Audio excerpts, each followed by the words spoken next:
welcome back to Grumpy Acres. Listen, we had a viewer that asked the question, why the whip? And the question came about because I was talking about how Freya, our little black border collie, did not like the whip, and she did everything she could to get away from it.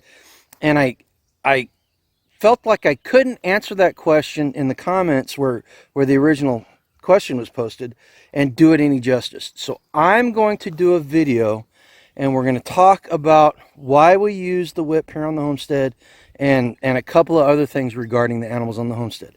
So stick around, you might learn something and you might be entertained.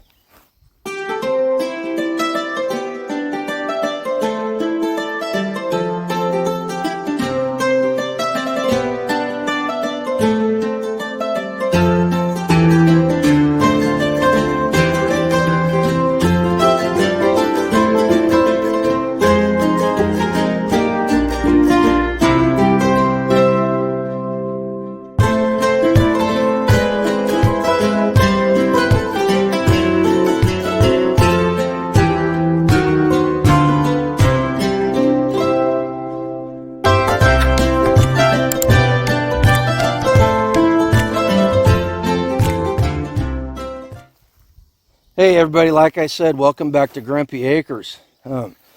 Again, this video is going to be about why we use the whip. And I want to start by saying one thing. Actually, I got three things I want to say. Number one, if you get to the end of the video and you're not a subscriber and you like this type of content, you found it entertaining or informational, go ahead and think about subscribing. Come and join us on our journey towards a life done free. Number two, I am by no means an animal training expert. I have worked with professional dog trainers to train one of our dogs. I've worked with people who have had livestock for decades that they taught me about animal mentality and stuff. And I've got about 10 years worth of experience. Actually more than that now. I probably got close to 15 years worth of experience with running a small livestock herd. So don't take what I'm saying as gospel. This is just my own personal experience, okay? Third thing, I'm going to get hate. I know this right off the bat, and if somebody has not already posted a comment on this video giving me hate, they will after they see more of this. And that hate comes from two types of people. Number one is the person that is an expert in everything, that does not have a YouTube channel. They've just got a YouTube login. But they are willing to come online and tell people like me how we should conduct our business and how we should live our lives. And those people can go, well, I'm not going to repeat what I'm not going to say what I'm thinking. Anyway, you can kind of guess. The second type of person is the person that considers themselves an animal lover and will think I'm a bad person. And the reason why I say this is because I get these comments all the time. Almost any time I post something about the animals, there's always somebody on there that tells me I'm doing it wrong and I'm mean because I'm mistreating the animals, or I'm a bad person because I'm butchering animals for food. And those people, again, I applaud your empathy with the animals, but you are completely off base. And here's the reason why. These animals, the goats and the sheep, even this little guy right here, they are for food, period. They are here to give us food, and that's the bottom line. Chickens, same thing. They're here to either go to freezer camp and go into a pot, or they're there to make eggs. If they don't do that, then they're nothing but a burden on the homestead, and it makes it harder for the rest of the herd and the rest of the animals. The dogs, we love our dogs. We treat them way too nice sometimes, and they've got names, and they get to sleep in the house. They get to sleep in the bed with us from time to time. Simple fact is, they're not pets. They are working dogs. Their job is to be on the property and working. And again, remember, I said I'm not an expert, and the reason why they're not out here doing it all the time is because I haven't got them trained up. Now Dolly is the brown and white English collie, border collie, and she's over there in the compost pile licking up some curdled milk that I put in there. Now watch this. Watch this. If I can get the thing to work. Dolly, get over here. And here she comes. Here she comes. I just used the whip to get her attention. I'll explain that in a little bit. But you know, if they're not working, then they're not fulfilling their duty here on the homestead. And I hate to say this, you know, Freya was abused before we got her, and she's extremely neurotic. She's a very loving dog, but she's neurotic as all get out. I'm not sure she's trainable.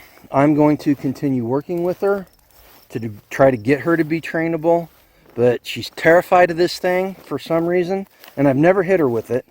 I've used the stiff part as a tool to move her in a certain direction, but you know, I've never beat her with it, so I don't know what's going on there. And then Fancy, we got Fancy when she was almost 2, and she had a lot of bad habits, and we're slowly breaking her of them. She's getting better. She'll stick around. She won't go running off when we take her off the lead now. There's times we've allowed her in the house and we've let her off the lead, and she's done pretty good. But they both have to be working animals eventually. Yeah, and Freya, I'm not gonna lie, if Freya can't be trained as a herd dog, she's a pretty good alarm dog, and she's a great companion dog. She's probably one of the sweetest animals we've ever had, to be honest with you. But she's not fulfilling a role right now. Okay, now let's talk about the whip. Let's talk about the whip itself. Let me see if I can show you what it looks like. Okay, so as you can see, it's got a stiff rod in here. That's a fiberglass rod, and then it's got the long whip part. So this whip can be used as a stick to prod animals along, and it can be a whip to get their attention. And if I had the camera on all the animals, you would have seen all their ears perk up when I just did that. This thing's a tool, plain and simple. This thing is a tool. This is what we use. And the reason why I started using it was because for a good 10 years, I was doing it by myself. We did not have a herding dog. We had a protection dog in Manfred, the German Shepherd that we had, and I was doing it by myself. And if you've ever tried to manage something like that by yourself with no tools, it's impossible.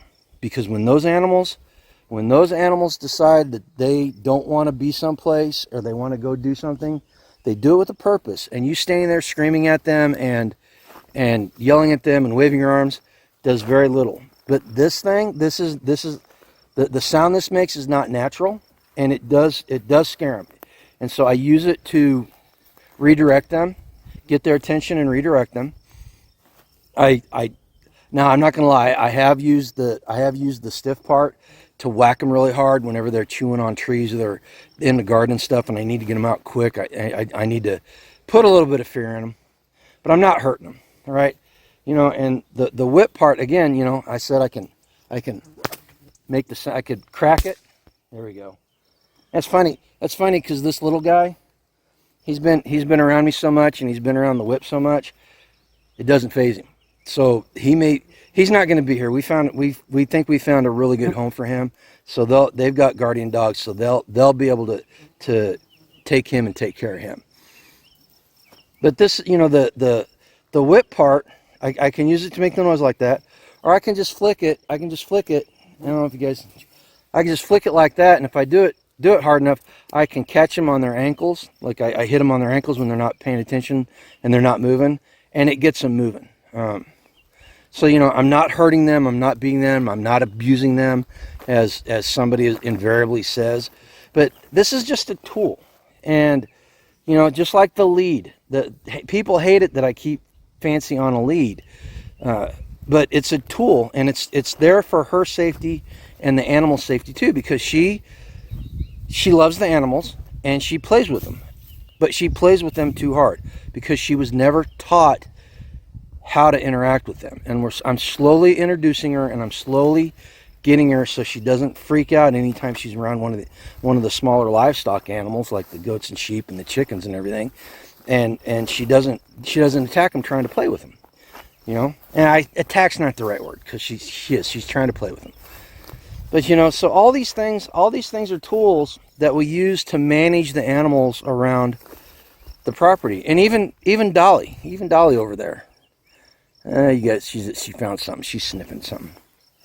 The goats and sheep are behaving, so she's not really having to pay much attention to them.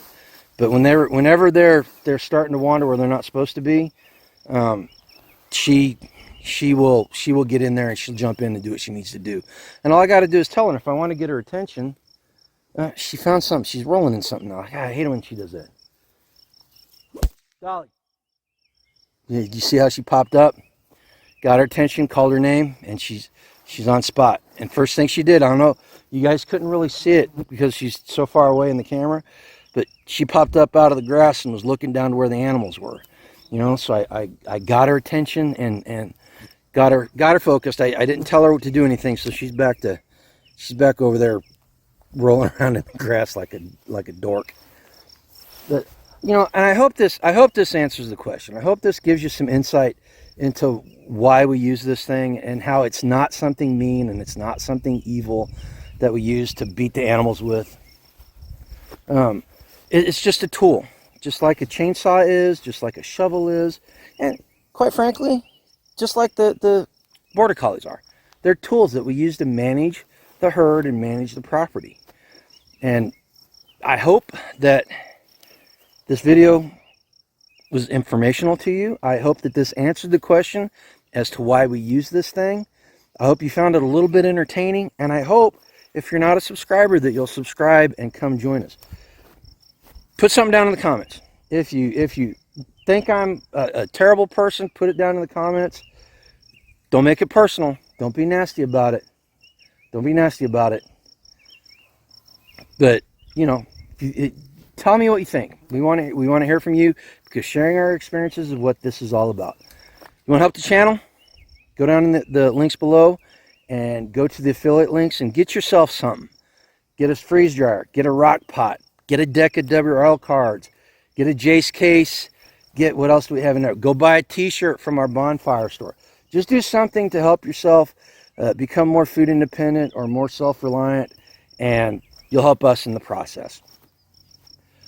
Most importantly, I say this at the end of every video. You guys are probably going to get sick of it. I don't care, because it needs to be said again and again and again. When you put your head on your pillow tonight, you should be able to say to yourself, self, I am in a better position tonight than I was when I woke up. And when you wake up tomorrow after a great night's sleep, because you've got that satisfaction going on, you go out tomorrow and go live a life done free. All right? Take care.